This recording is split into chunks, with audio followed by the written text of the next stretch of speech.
झारखंड में जारी रहेगा सर्दी का सितम। 20 जनवरी तक ठंड का अलर्ट। झारखंड में मौसम विभाग के अनुसार आने वाले दिनों में लोगों को ठंड से राहत मिलने वाली नहीं है। झारखंड में शीतलहर और कोहरे के कारण से लोगों का हाल बुरा हो गया है। यहाँ ठंड से बचने के लिए लोग तरह तरह के इंतजाम कर रहे हैं। आईएमडी ने कोहरे और शीत दिवस को लेकर चेतावनी जारी की है। अब आने वाले 4 दिन यानी 20 जनवरी तक झारखंड के कई इलाकों में सर्दी का येलो अलर्ट जारी किया गया है। बता दें कि झारखंड के गढ़वा, हजारीबाग, पलामू, गिरिडीह, दुमका, जामताड़ा, गुमला, साहेबगंज समेत अन्य इलाकों में शीतलहर और घना कोहरे पड़ने के आसार हैं। बता दें कि झारखंड में सर्दी के कारण से आम जनजीवन अस्त व्यस्त हुआ है। इतना ही नहीं बल्कि हवाई यातायात, सड़क यातायात तक प्रभावित हुआ है। बता दें कि घने कोहरे के कारण से विजिबिलिटी भी कम हो रही है। एमएस धोनी, तीरंदाज दीपिका सहित राम मंदिर प्राण प्रतिष्ठा समारोह के लिए 16 व्यक्तियों को निमंत्रण। भारतीय क्रिकेट टीम के पूर्व कप्तान एमएस धोनी, तीरंदाज दीपिका कुमारी और लोक गायक मुकुंद नायक झारखंड के उन 16 प्रतिष्ठित व्यक्तियों में शामिल हैं जिन्हें 22 जनवरी को अयोध्या में राम मंदिर प्राण प्रतिष्ठा समारोह के लिए आमंत्रित किया गया है। मीडिया की खबरों को माने तो झारखंड से संत समाज के 69 लोगों को भी आमंत्रित किया गया है। प्रधानमंत्री नरेंद्र मोदी 22 जनवरी को मंदिर में राम लल्ला की प्रतिमा के प्राण प्रतिष्ठा समारोह में शामिल होंगे। मीडिया की खबरों को माने तो इस समारोह में देश विदेश से लगभग 100 प्रतिनिधियों सहित लगभग 7,000 लोग समारोह में शामिल रहेंगे। झारखंड में आंगनबाड़ी केंद्र सक्षम आंगनबाड़ी सेंटर के रूप में होंगे डेवलप। मीडिया की खबरों को माने तो झारखंड में 6,850 आंगनबाड़ी केंद्र को सक्षम आंगनबाड़ी केंद्र के रूप में डेवलप किया जाएगा। इसके साथ ही 29,000 से अधिक सेविकाओं को स्मार्ट मोबाइल उपलब्ध कराया जाएगा। मीडिया की खबरों को माने तो विभाग द्वारा 10,000 से अधिक आंगनबाड़ी केंद्र के भवन का निर्माण DMFT CSR फंड के तहत कराने की योजना है। केंद्रों में LPG सिलेंडर, वाटर प्यूरिफायर और स्मार्ट टीवी आदि जैसी सुविधा दी जाएगी।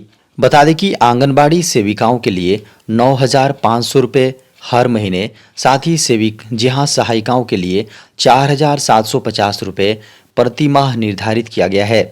इसके अलावा प्रति वर्ष लगभग 500 रुपये और 250 रुपये मानदेय वृद्धि का प्रावधान भी किया गया है।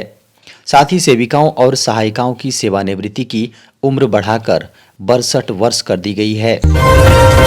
ईडी के सामने बयान दर्ज कराने के लिए तैयार हुए हेमंत सोरेन।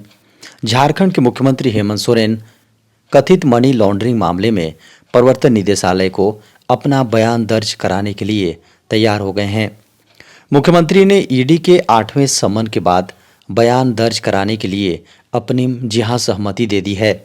बता दें कि प्रवर्तन निदेशालय द्वारा 7वां समन जारी होने के बाद मुख्यमंत्री ने एजेंसी को पत्र लिखकर कार्रवाई की आलोचना की थी। पत्र में उन्होंने समन को पूरी तरह से अवैध बताया था। मीडिया की खबरों को माने तो झारखंड के मुख्यमंत्री हेमंत सोरेन ने सोमवार को कहा कि शनिवार को ईडी ने उन्हें 8वां समन जारी किया था। उन्होंने कहा कि ईडी द्वारा भेजे गए पत्र में मुझे 16 से 20 जनवरी के बीच पूछताछ के लिए उपलब्ध रहने के लिए कहा गया है। मैं अपना बयान दर्ज कराने के लिए तैयार हूं। ईडी 20 जनवरी को उनके सचिवालय में बयान दर्ज कर सकती हैं। झारखंड हाईकोर्ट ने कहा, संविदा व दैनिक कर्मियों के सेवा नियमितीकरण को लेकर 3 माह में निर्णय ले सरकार।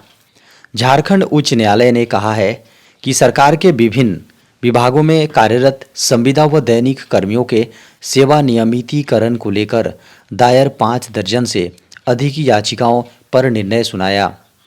अदालत ने कहा कि संविदा कर्मियों का नियमितीकरण झारखंड का बहुत बड़ा मुद्दा बन गया है।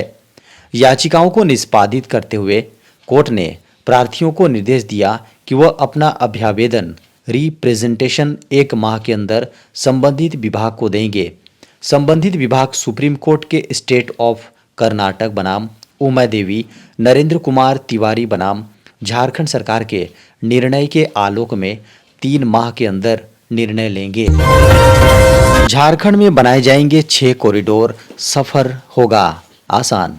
झारखंड में 6 कॉरिडोर का निर्माण होने वाला है। इससे यात्रियों का सफर आसान हो जाएगा। इसमें से 4 एक्सप्रेसवे कॉरिडोर और 2 टूरिस्ट कॉरिडोर होंगे। इन कॉरिडोर से झारखंड की कनेक्टिविटी बेहतर बनेगी। दूसरी ओर पर्यटन स्थलों को ध्यान में रखकर एक से दूसरे इलाके को जोड़ा जाएगा। बता दें कि राज्य का पथ निर्माण विभाग इस दिशा में तेजी से काम कर रहा है। मीडिया की खबरों को माने तो इसका सर्वे करा लिया गया है। अलाइनमेंट लगभग तय किया जा चुका है। अब इस कार्य के लिए डीपीआर तैयार कराए जा रहे हैं। बताया जा रहा है कि ईस्ट वेस्ट कॉरिडोर के तहत NH 75 पर मुरी सेमर यूपी बॉर्डर से सड़क का निर्माण होगा, जो चतरा, बरही, बेंगाबाद, मधुपुर, सारनाथ, पालाजोरी होते हुए दुमका तक पहुंचेगा। झारखंड में 60 से घटाकर 50 वर्ष की जाएगी महिलाओं को पेंशन पाने की उम्र। झारखंड सरकार ने महिलाओं के लिए पेंशन पाने की उम्र सीमा मौजूदा 60 वर्ष से कम कर 50 वर्ष करने का फैसला लिया है। मीडिया की खबरों को माने तो महिला बाल विकास एवं सामाजिक सुरक्षा विभाग के सचिव ने कहा कि इस संबंध में एक प्रस्ताव चर्चा के अंतिम चरण में है। खबरों को माने तो प्रस्ताव के तहत अनुसूचित जाति, अनुसूचित जनजाति और महिलाओं के लिए पेंशन पाने की उम्र सीमा 50 वर्ष की हो सकती है। मुख्यमंत्री हेमंत सोरेन ने 29 दिसंबर को घोषणा की थी कि झारखंड में आदिवासी और दलित 60 वर्ष की पूर्व सीमा के बजाय 50 वर्ष की आयु प्राप्त करने के लिए पेंशन लाभ के पात्र होंगे। मीडिया की खबरों को माने तो इस प्रस्ताव को लेकर अगली बैठक में कैबिनेट की मंजूरी मिल सकती है। बता दें कि झारखंड में कुल 35.68 लाख लाभार्थी पेंशन का लाभ पा रहे हैं। देश में कोरोना के सामने आए 180 नए मामले, 3 लोगों की मौत। भारत में कोविड-19 के 180 नए मामले सामने आए हैं, जबकि संक्रमण के उपचाराधीन मामलों की संख्या घटकर 2804 रह गई हैं। स्वास्थ्य मंत्रालय ने मंगलवार को इसकी जानकारी दी।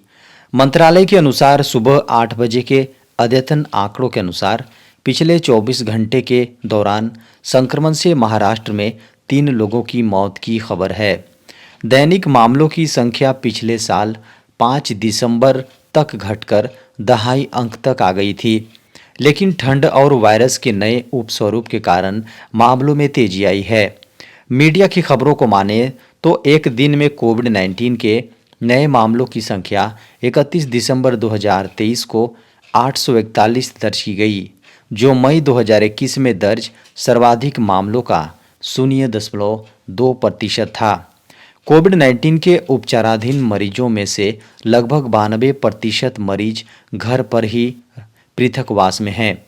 मीडिया की खबरों को माने तो इस समय उपलब्ध आंकड़ों से पता चलता है कि JN.1 उपस्वरूप के कारण से न तो नए मामलों में तेजी से वृद्धि हो रही है, न ही अस्पताल में भर्ती होने वालों संक्रमित की संख्या में वृद्धि हो रही है और न ही मृत्यु दर में वृद्धि हो रही है।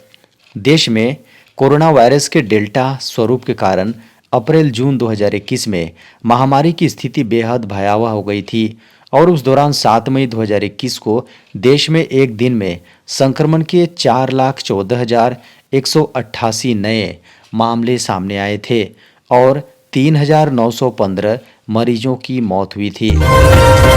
गणतंत्र दिवस से पहले भारत पाक सीमा पर 15 दिन का अलर्ट। देश में इसी महीने 2 सबसे बड़े आयोजन होने जा रहे हैं।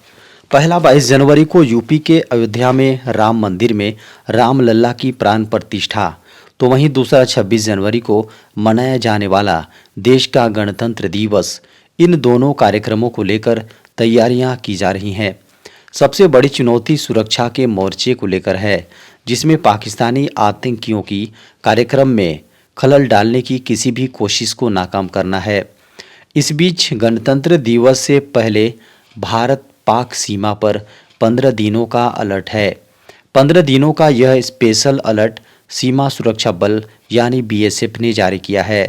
इस अलर्ट का नाम है ऑपरेशन सर्द हवा। मीडिया की खबरों को माने तो केंद्रीय सुरक्षा बलों ने जम्मू कश्मीर, पंजाब, राजस्थान और गुजरात की सीमाओं पर अलर्ट जारी किया है। इसका मकसद किसी भी तरह के आतंकी हमले से निपटना है। गणतंत्र दिवस के आसपास भारत पाकिस्तान सीमा पर हर साल लगभग 10 दिनों तक विशेष अलर्ट जारी किया जाता है। हालांकि इस साल 22 जनवरी को राम मंदिर प्राण प्रतिष्ठा कार्यक्रम के कारण से इसे 15 दिन के लिए किया गया है। कोरोना से 7 गुना खतरनाक है डाइजेस एक्स, हो सकती है 20 गुना ज्यादा मौतें। कोरोना का खतरा कुछ कम हुआ ही था कि स्विट्जरलैंड में फैली एक नई रहस्यमयी बीमारी एक्स ने लोगों में खलबली मचा दी है। मीडिया की खबरों को माने तो इस रहस्यमयी बीमारी पर विश्व स्वास्थ्य संगठन के डायरेक्टर जनरल टेड्रोस अडानम घेब्रेयेसस और कुछ अन्य स्वास्थ्य अधिकारियों ने इस खतरनाक बीमारी पर बात की है। यह मिट्टी मुख्य तौर पर एक्स डिजीज के लिए रखी गई थी। विशेषज्ञों का मानना है कि यह रहस्यमयी बीमारी एक्स कोरोना वायरस महामारी की तुलना में 20 गुना से ज़्यादा मौतों का कारण बन सकती हैं। रहस्यमय रोग एक्स का कारण अभी तक पता नहीं चल पाया है, लेकिन यह अभी से माइक्रोबियल खतरा मानी जा रही है।